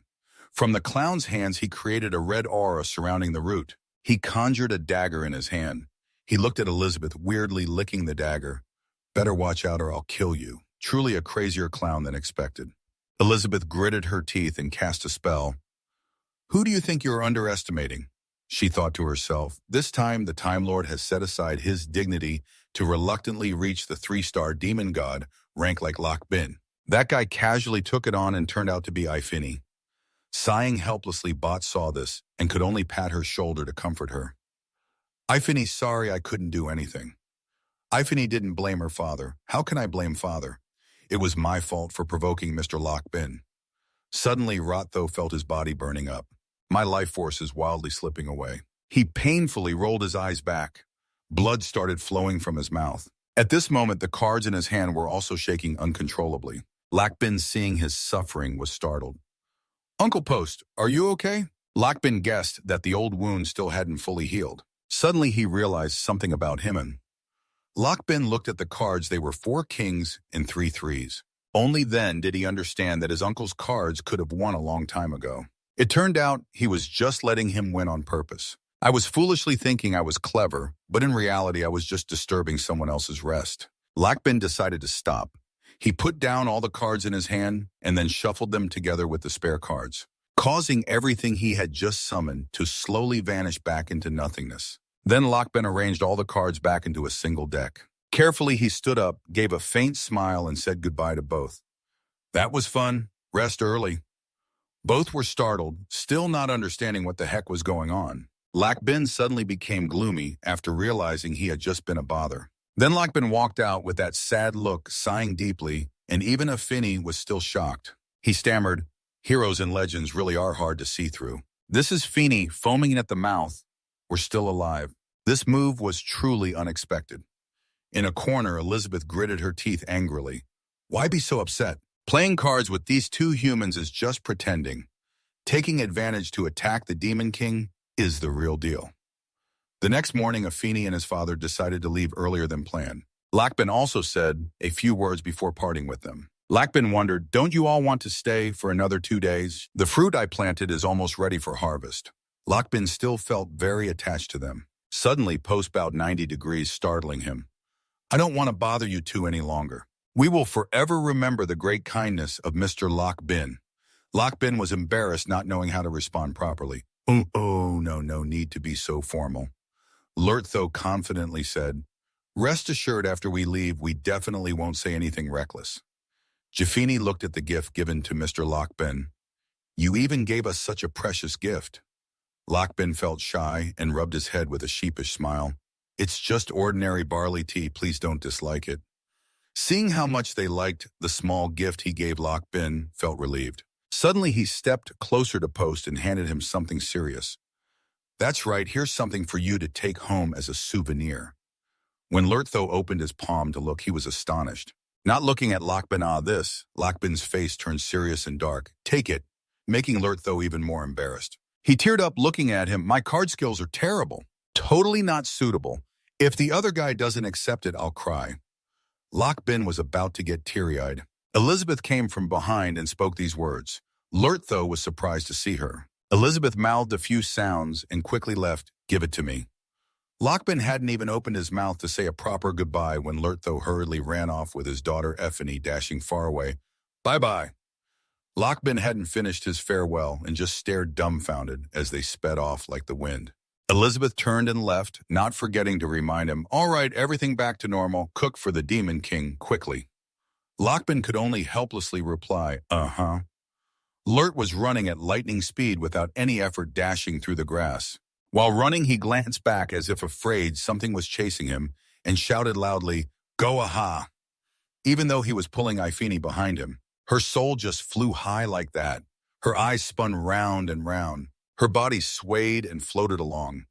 She used a not-so-optimistic tone to stammer, "Stop, Dad, slow down, I can't take it anymore."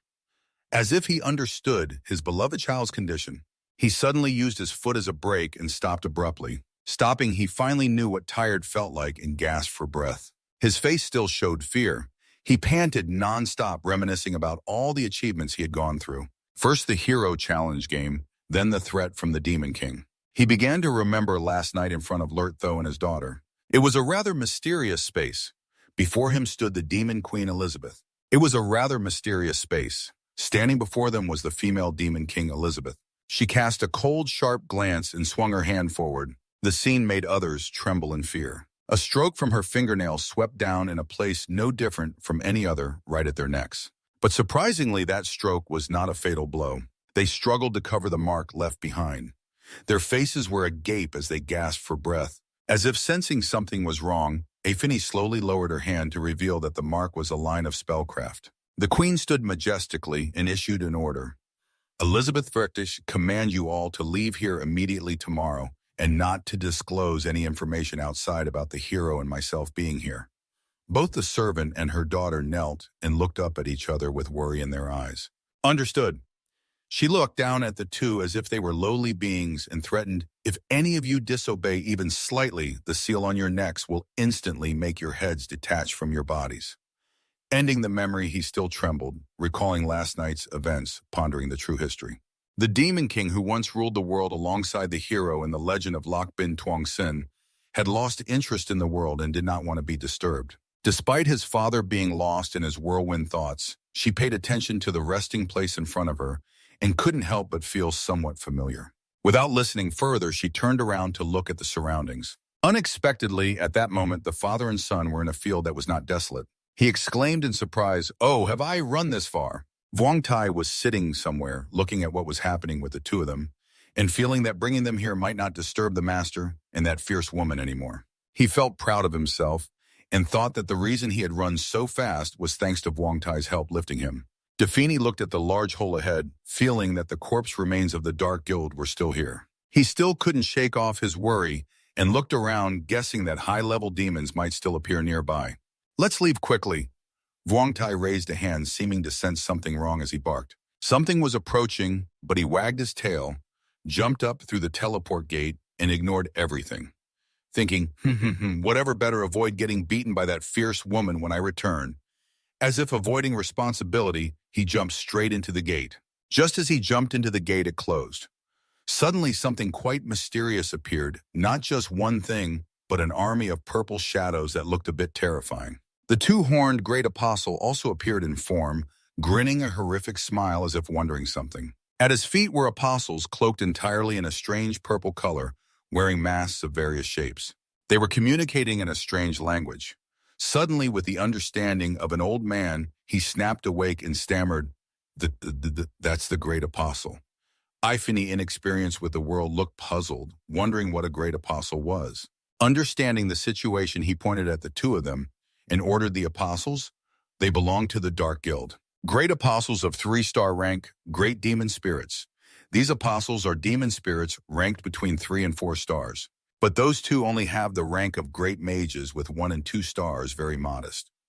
The old man, seeing the current situation, could only stand frozen and stunned. Despite Ifini tugging his arm with tears, seemingly accepting defeat, saying, "The power gap is too big for me to lure them away, Father. You must run." Unwilling to give up, he recalled Loc Bin Sur telling him that the most important thing in playing cards is determination. That phrase seemed to become his motivation, causing him to grit his teeth and struggle harder. That's right, the power gap was huge, but after meeting those two, what were these apostles worth? He raised the deck in his hand, radiating abundant energy, and declared, "I was once called a hero too, very seriously." The energy from the deck caused the apostles to vanish. The great apostle sensed something was wrong. It seemed his struggle was not in vain. He seemed to be preparing something. Speaking to his child, since the mother and child had returned to the spirit tribe, "I've become timid, carrying you alone." Without turning to look at Ifini, he continued, "I was wrong to run away and avoid problems.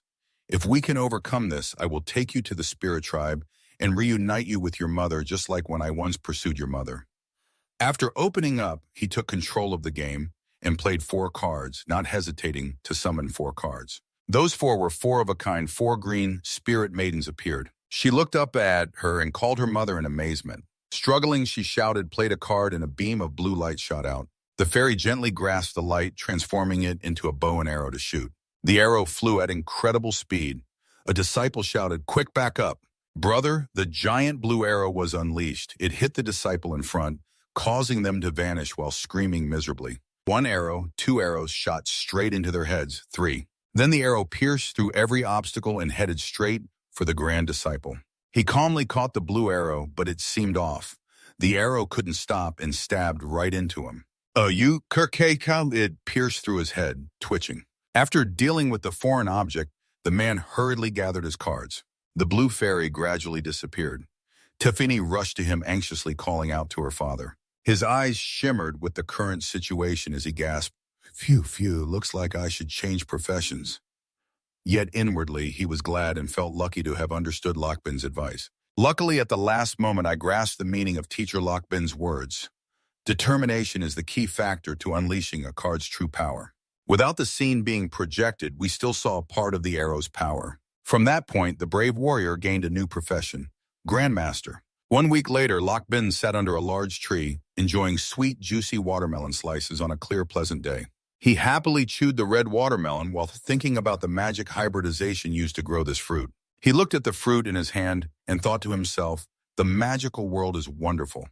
My fruit hybridization method was a brilliant success. Even though he enjoyed the delicious watermelon, he still felt a slight sadness. Lockbin silently said to himself, it was just that he had no one to share the joy of the harvest with. There was always a feeling that something was missing. Thoughts began to emerge in his mind: the demon king, deep red like blood, or the warrior clad in blue armor, and the fairies always drawing their bows at the target. Lockbin closed his eyes, sighed, and thought, at first I thought I'd be satisfied living peacefully, but when I have everything and contact the outside world, I feel restless inside. Wanting to go out, humans are like this, needing to think once or twice, but maybe I'm too weak or should just give up. Suddenly, a burst of white smoke appeared as if someone was about to show up. The red-haired girl, calmly sitting cross-legged, enjoying her cold drink, was Demon King Elizabeth Xiaobai. She looked very casual and asked Lockbin, looking so gloomy, what are you thinking about? Hearing this, Lockbin just propped his chin and replied in the most lifeless tone, I want to go out and see, but never mind, I'm too weak. Elizabeth frowned slightly, but smiled and said, hey, so you still want to leave here?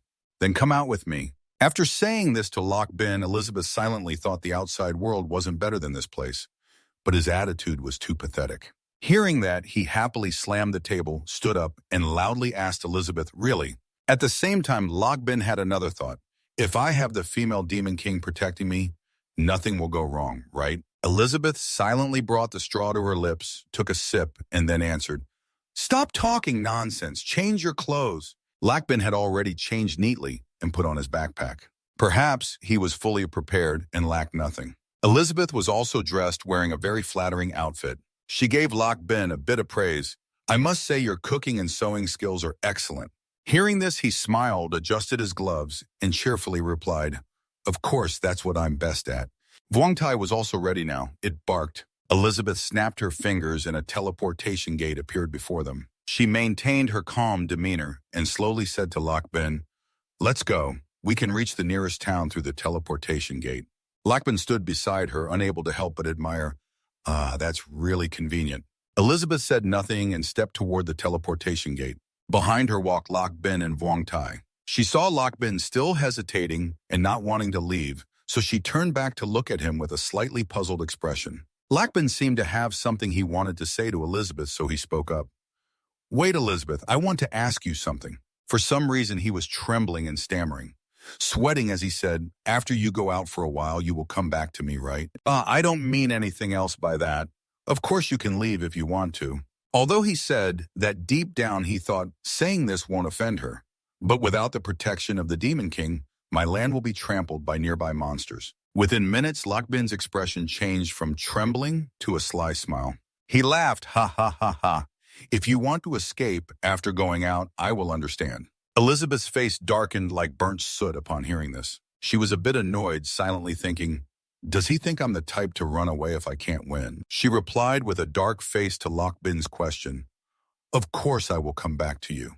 Elizabeth thought that before officially defeating someone, she wouldn't care about anything else. Lockbin was delighted to hear the answer he wanted and said, really? Elizabeth gave him a sharp look and said, but you have to agree to one of my requests as an apology for being rude to me earlier. His smile became forced. He asked Elizabeth in return, what request? Lockbin thought to himself, that really upset her. Suddenly, she slowly walked over to where Lockbin was standing. Seeing Elizabeth approach like that, he couldn't help but feel a little scared and step back. She began to say her request.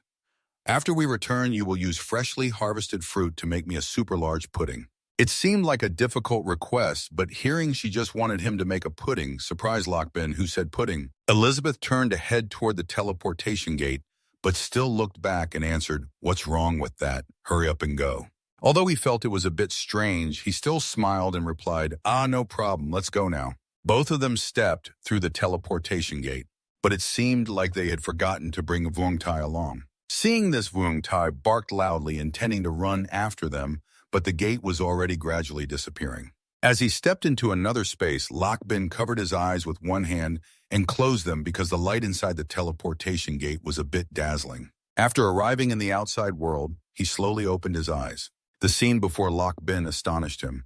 Ahead was a magnificent and beautiful town. That beautiful and magnificent place was the nearest town Elizabeth had mentioned. Sister Tran, the neutral fourth elder. The special thing about this place was that human warriors and warriors, with unusual appearances looking like monsters, all lived and fought together harmoniously. Lakbin observed the scenery and people before him and couldn't help but be amazed. His eyes shone brightly like stars. He said, "Ah, amazing, this really is another world." Looking around, Lakbin noticed a shop selling various combat equipment. He called Elizabeth and said to her, "Elizabeth, look over here is an equipment shop." He continued to observe the other shops. Next was a meat shop. He still called Elizabeth and said, "Over here they sell food, but this seems like ordinary pork." He kept hopping from one stall to another, exploring. Elizabeth could only watch helplessly. Elizabeth was also a bit curious and observed before telling Lakbin 500 years have passed. The outside world doesn't seem to have changed much.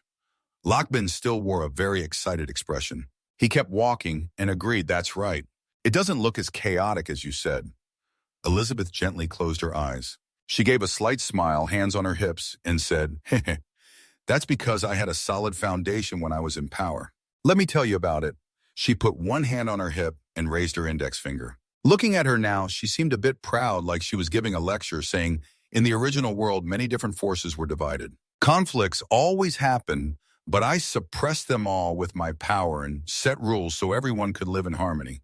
Her eyes showed pride and relief at this moment.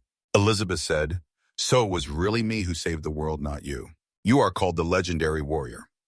Lost in her own words, she didn't notice Lakbin had disappeared, making her furious. She angrily looked at Lakbin, who was interested in listening to the vendor introduce the items ahead. Elizabeth was upset because he ignored her.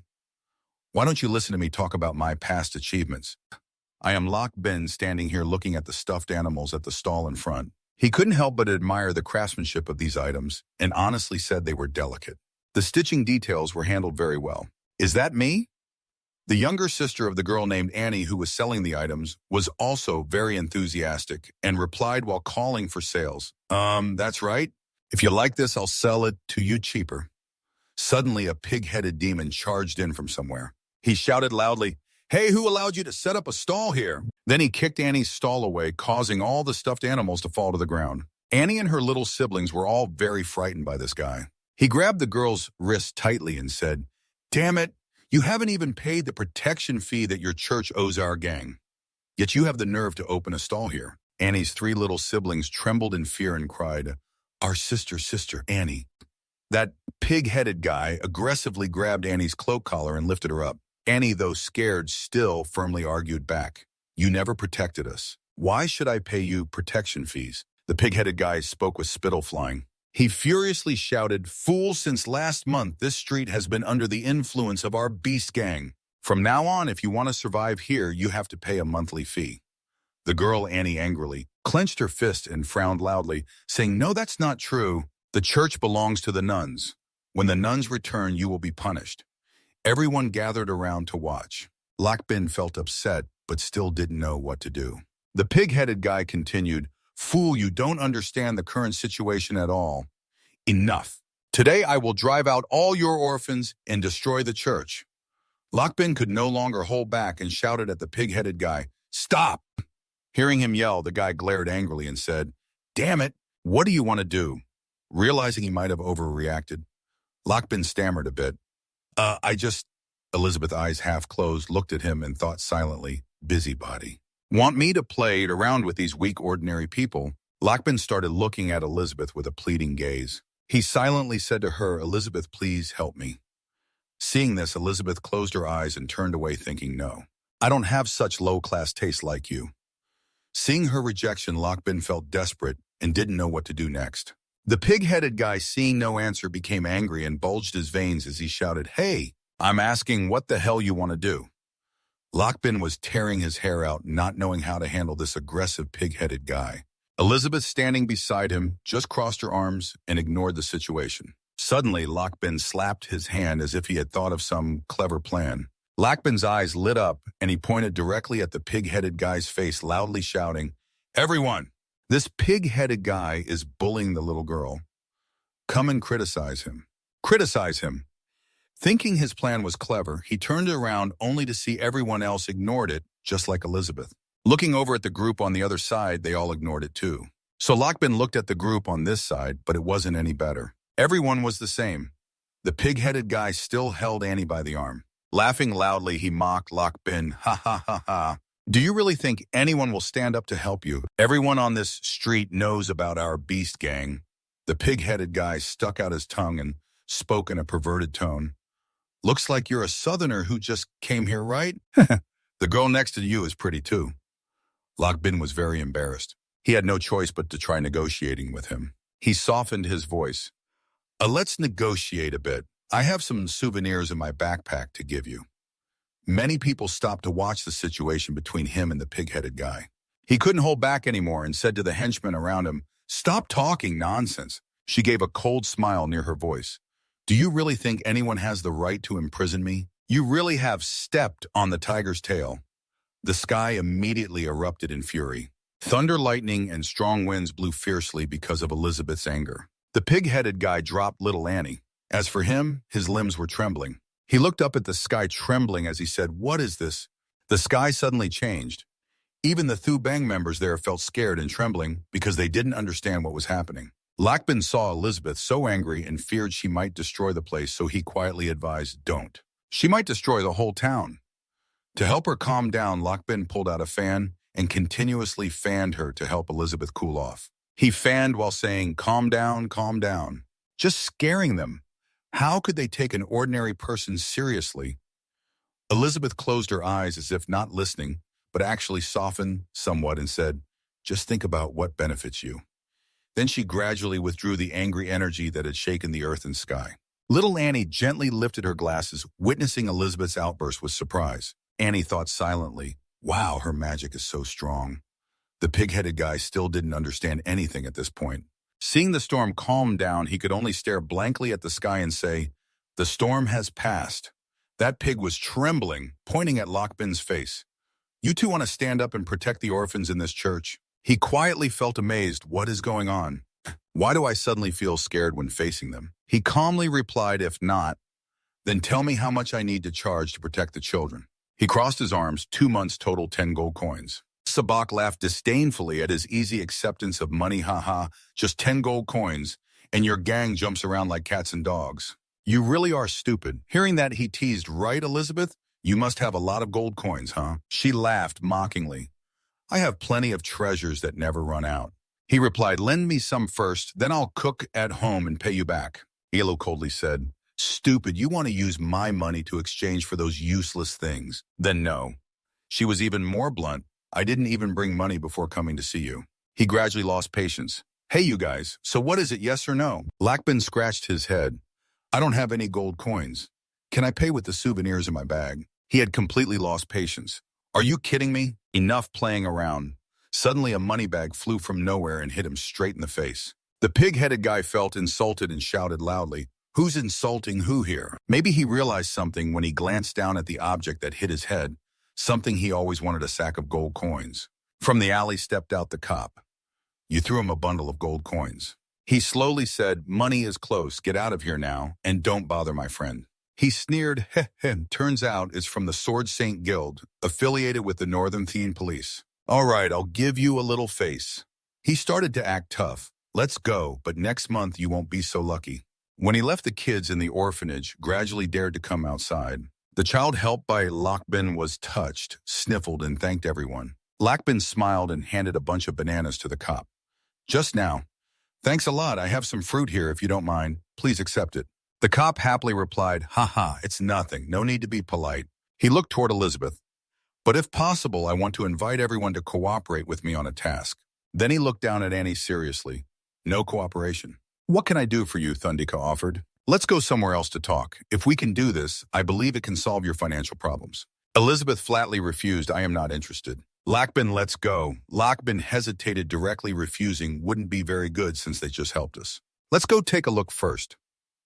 A curious kid, Sister Annie, do you want to go outside? Annie quietly replied, everyone, go back to the church first. I'll be back soon. At this moment at the corn shop, Kasabak, Annie, and Lakbin are going to have a conversation. Cassette, follow me. After entering the bar, in the thick atmosphere of alcohol and drunkenness, people slowly came in and found their seats along the hallway. A pervert hit on Elizabeth.